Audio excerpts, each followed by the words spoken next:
For more than 20 years, journalist and author Christopher Hitchens has been one of the most outspoken critics of American foreign policy and culture. His work has taken on such ironic and iconic figures as Bill Clinton, Henry Kissinger, and Mother Teresa. In his new book, Letters to a Young Contrarian, he offers counsel to a new generation of would-be radicals about the importance of opposition and debate. He has just returned from Pakistan, where he's been covering the war against the Taliban. I am pleased to have him on this program and to talk about this book, but first about Afghanistan and other issues. Welcome. Nice to be back, Johnny. Nice to see you. I've got lots of things to talk about. First of all, tell me what you give me a sense of impression from Afghanistan, when you were there, what you saw, what you think of this war. Well, I went to the Afghan border. The Pakistanis won't let you cross, but I could get to Peshawar, which is, it's an Afghan town, in fact, and it's ringed by Afghan refugee camps. You're in Afghanistan, in effect, when you've got to Peshawar, and many Pashtuns don't really recognize that border anyway, never did. It's a British border, like so many partition borders. But I also went to the other border, the other frontier of Kashmir, where India and Pakistan have a direct standoff, and where Osama bin Laden has announced several times that Kashmir is the third great holy war after Palestine and Iraq and Chechnya. He varies them a bit, but Kashmir is up to number 3 now, where I think our attention should be more directed, because I think there really will be a war there, and it's the one that we already know is most likely to go thermonuclear. Right. Or everything's in place for that, has been for a while. If there's one good thing to come out of this nightmare, I think it will be a tremendous focusing of attention on an area where people have been very slack in their view of it. And while I'm on that point, I might add, I think Mr. bin Laden may unintentionally have done us all a favor, because he and his allies in the Taliban were, in a fair way, with a good chance, to take over Pakistan in a couple of years from now. And with it, their nuclear from within, weapons. With the whole arsenal and with the military oligarchy. Yes, to Talibanize Pakistan. That was going on for a long time. Some of us in Washington were protesting about it. I signed a big petition against the Taliban and its maltreatment of women and its aggressive policies in Washington in June, which we circulated. Couldn't get any attention for it then. I'm proud to have done it. I don't claim any particular prescience. Sure. Anyone could have seen, and of course I had no idea how bad it would get or how fast, but by doing this amazing, horrifying, grand opera, evil thing in New York and Washington and Pennsylvania, Mr. bin Laden, who really is a fanatic, has spoiled the chances of his less fanatical supporters of taking over Pakistan. That won't happen now. What do you think will be the end result? Well, it won't be an end result. It will be a long, ongoing result. A long, tough contest in which we know by elimination certain things. Secular civil society can't be defeated by this. It can't. We are stronger in every way than they are. Right.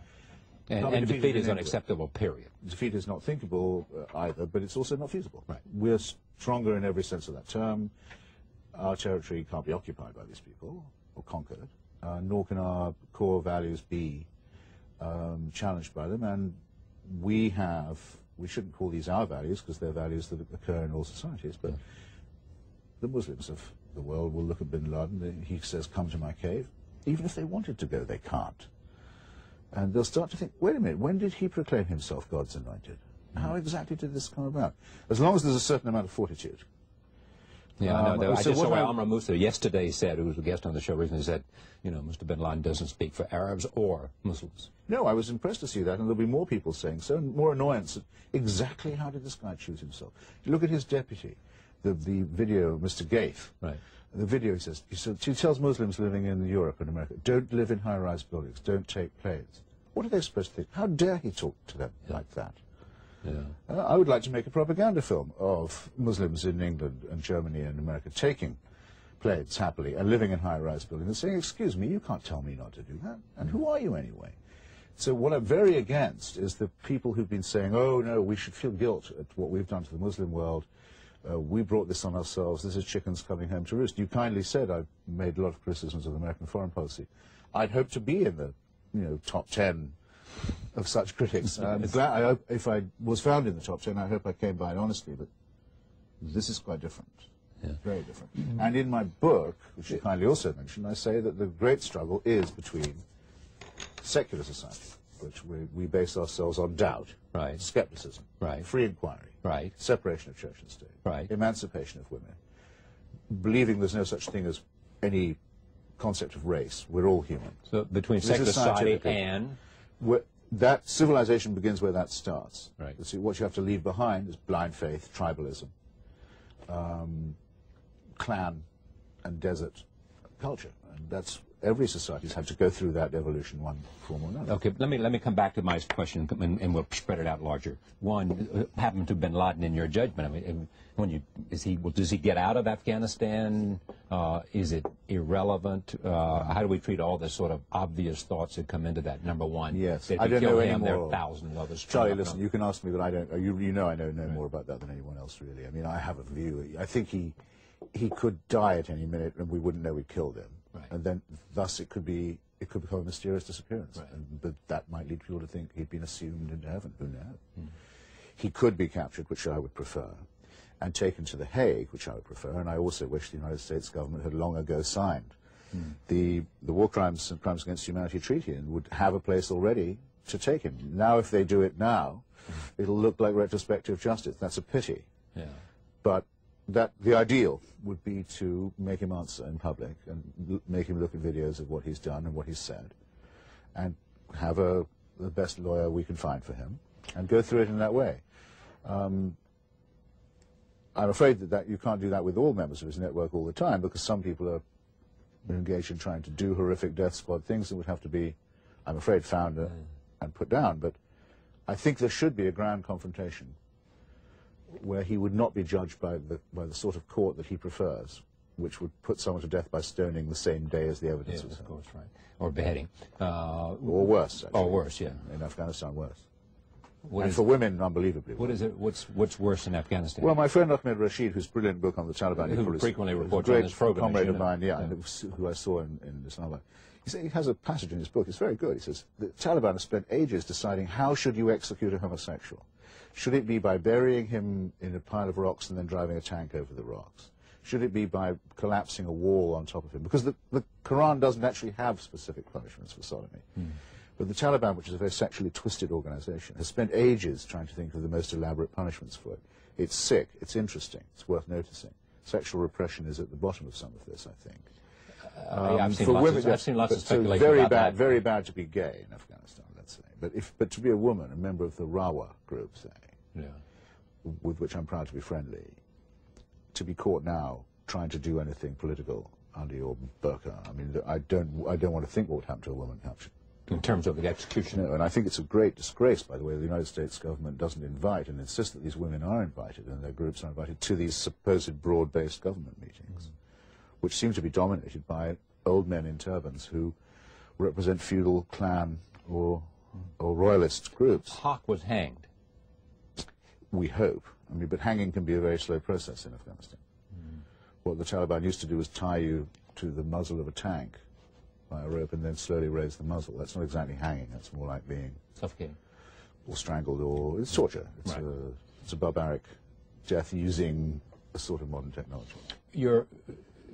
Since you come down clearly on the side of the United States and the coalition partners in this war, with particular praise for Tony Blair, and noting that there's been real opposition to the war of a kind in Britain, yes, and in other parts of Europe as well as in Asia.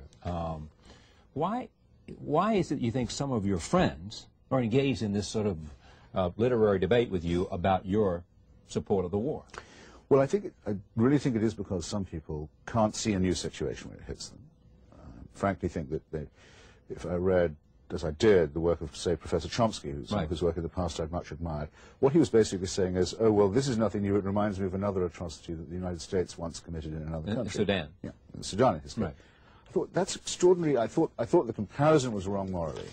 Yeah. But I also thought it was very lazy intellectually. It was as if to say, I already have my worldview, thanks all the same. Please don't disturb it. I was fine the way I was. I'm just... Yeah. Let me assimilate this to that, and then we'll move on. And I can go on saying what I was going to say in the first place. I find that boring and mediocre, because there's no doubt this is a new situation. There's no doubt this is a just war. There's a civil war in the Muslim world, an assault on Muslim civilization from the extreme right. The extreme right take the war to the West to try and win their war in the Muslim world. Right, exactly. That's a new situation. And it's really challenging. But Chomsky just shrug it off as contemptible. Then There's a better... Because they're victims. There's a better justification, which is some people are so upset by what they know about what American foreign policy has done in the past, in Palestine, for example, in Chile, in Guatemala, and so on, that they sort of can't believe the United States can ever be morally in the right. They're queasy. They don't want to be on the winning side with the Pentagon and the CIA. This is because the United States has been, in your judgment, I mean, you know, and this is part of your own, you know, I said attacking American foreign policy, because the United States has associated itself with dictators in areas around the world who have repressed their own people. More than associated with them, has imposed them, invented them, has imposed them on free peoples. Yes. And therefore set down legitimate nationalism. Oh, I mean... In the name of anti-communism or whatever.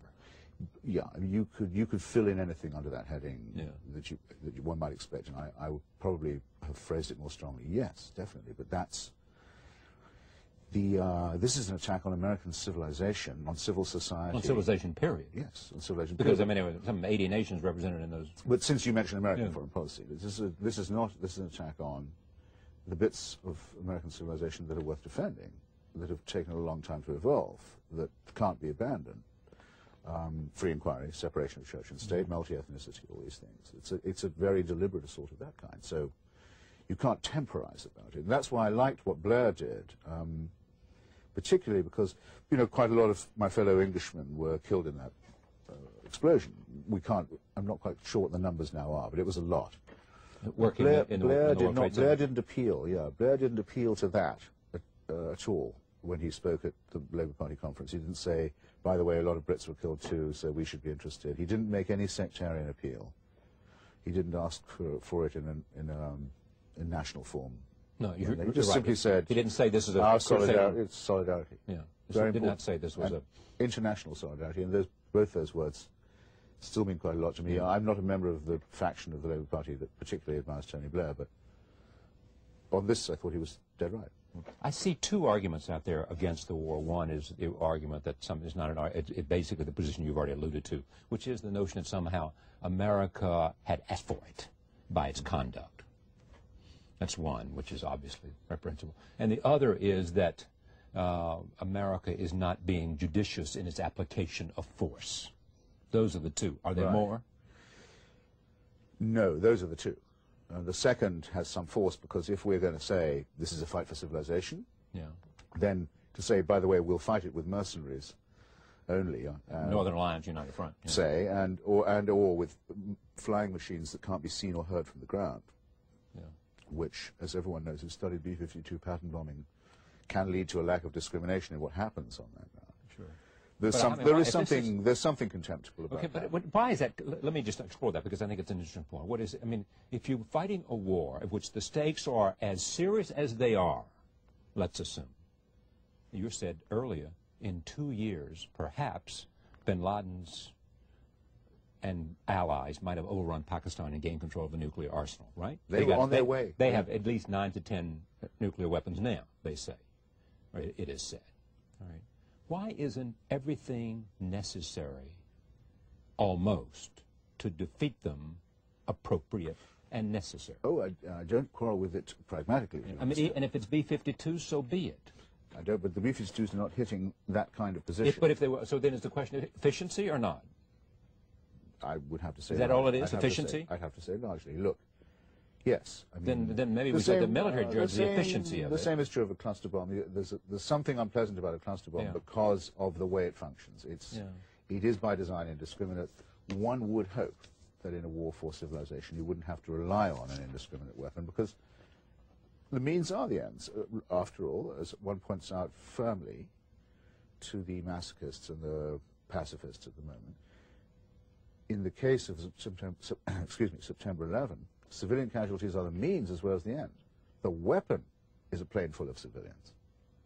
The target is a building full of civilians. The means are the end. Exactly. Well, if we are to insist on that, and I think we should, then it doesn't cost us very much strategically, in my opinion, to say, well, one would hope this couldn't be said of any methods of ours. For the same reason I wouldn't torture any of the people of that gang that I could capture. You wouldn't? No, it's a bad practice, and it leads to inefficiency and incompetence. In the end, they end up beating the confession out of the wrong person because it's easier.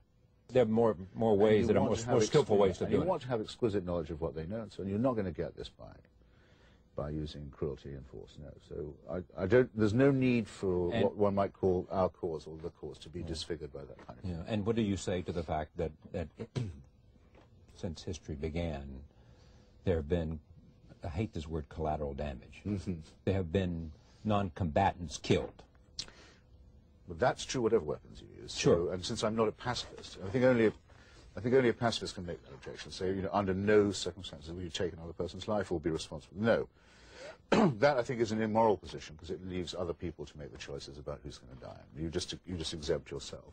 Yeah. Do you find yourself in opposition to all terrorism? To all terrorism? Yes. I find myself in opposition to the use of the word. In other words, creating terror to achieve a political end, and terror primarily against civilians. Well, if you define terror as the simple targeting of civilians, then it becomes a tautology. You can just simply say you're against it. Yeah, right. I've written a lot that I think terrorism is a useless word. It's been used now for too many. It's an old cheap suit that's been jammed onto too many frames. Okay, well, choose your word, but I'm trying to get inside your head. No, but this would be a way inside what remains in my cerebellum, which would be, I think terrorism is far too weak a word.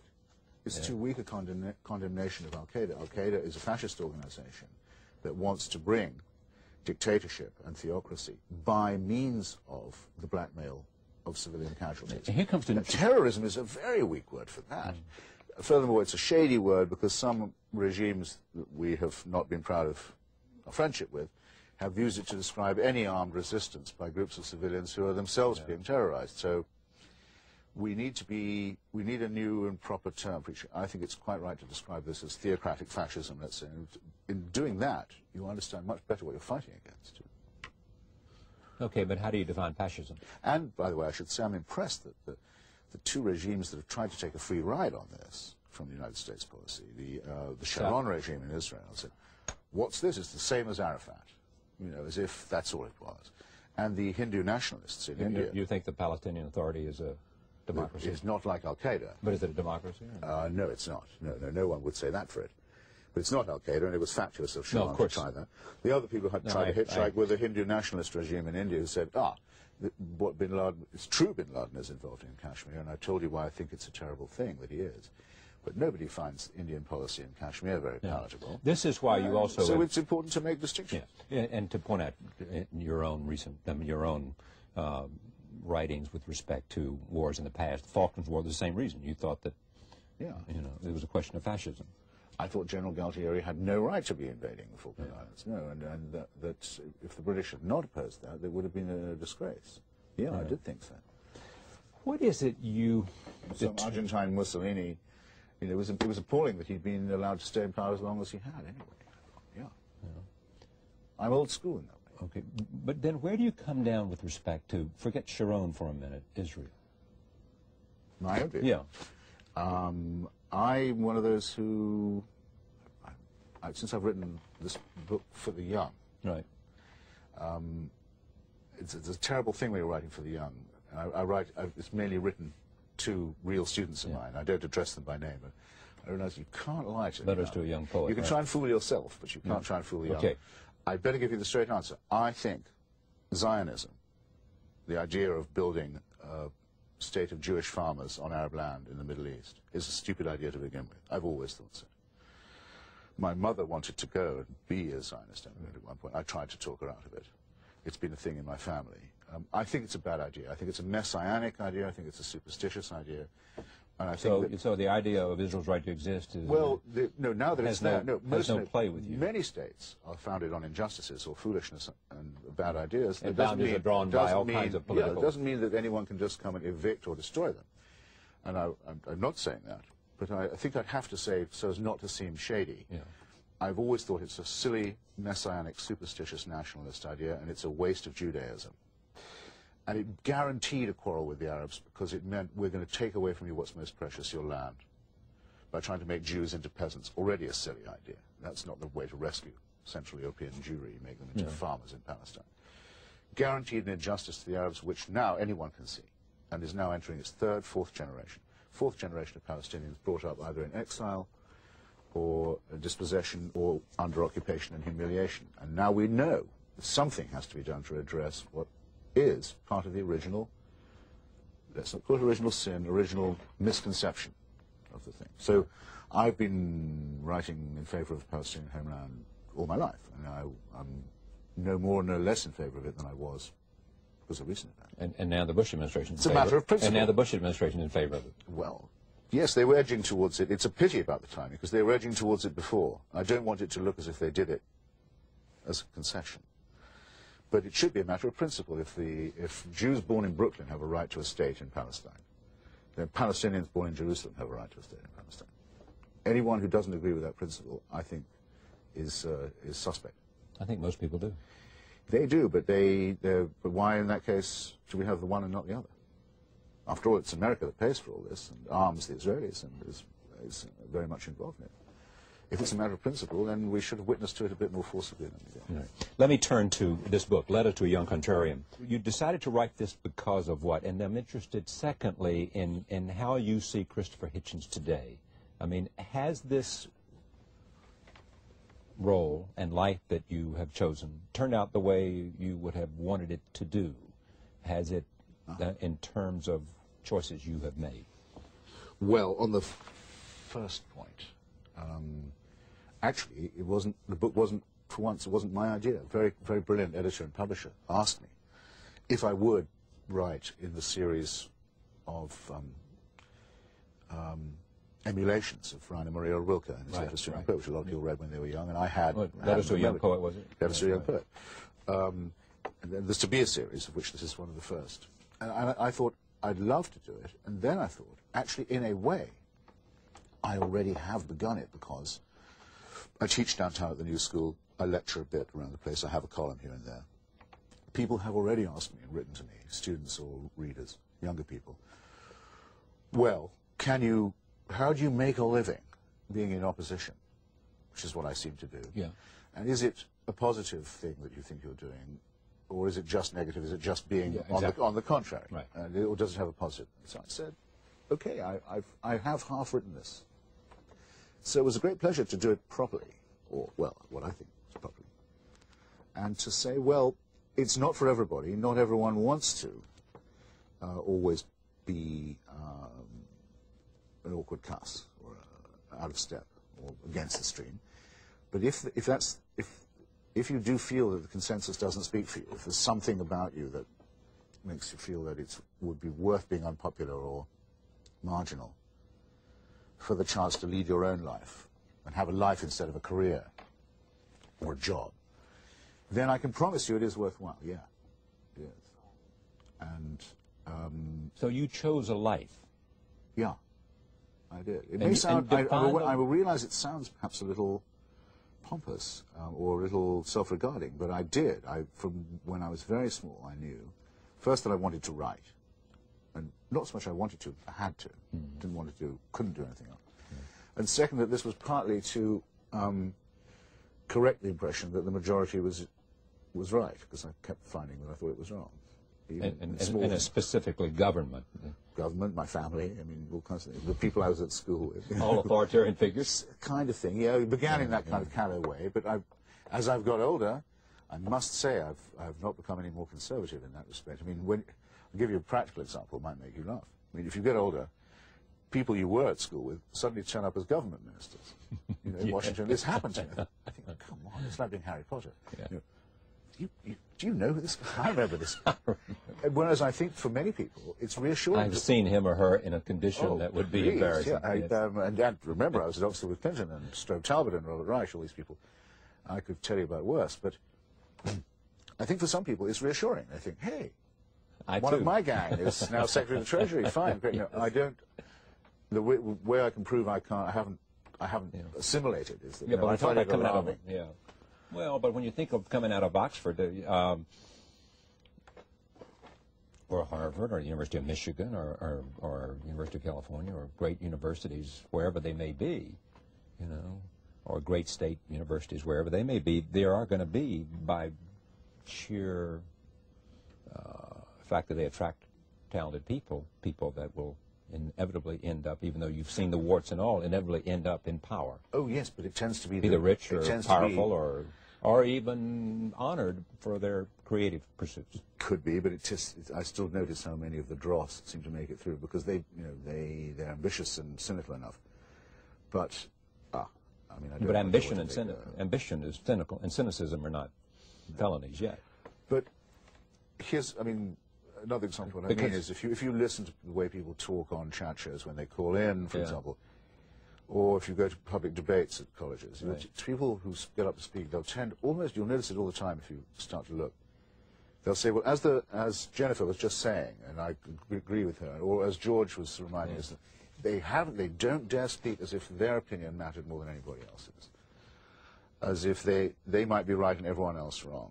It's got to the search for consensus. It's very deeply ingrained in us, and I mean, that is part of what. coloring. Yeah, that's part of what you're railing what against. What I'm really trying to do is give people the confidence to think that they might think, well, maybe I'm crazy, but does everyone honestly think this is all okay? Be aware that there's every possibility that you are right and the others are. Yeah. Do you find yourself leaning toward libertarianism? Very much so. I always had that gene in me, if you like. Where did that gene come from? Well, did it come from your... No, I have no idea. I have no idea. It's absolutely not in any of my family background. But yes, I had the feeling when I first read the idea that no one is really good enough to be another person's master. We may agree that someone has to be boss, but we're not really admitting that they're better. I remember thinking it was true. I remember also finding attractive the libertarian concept of the victimless crime, that there are areas where the state doesn't have any competence. It's no good at telling you a lot of things, who you can sleep with, what you can eat, drink, smoke, and so forth, and that who you should marry. Who you should marry, even how many times you should. Okay. That's beyond its competence, and once you've established that zone, you would also realize that it deserves to be limited in other zones too. If not excluded, it has to prove its case. It can't make the assumption it knows what's best for you.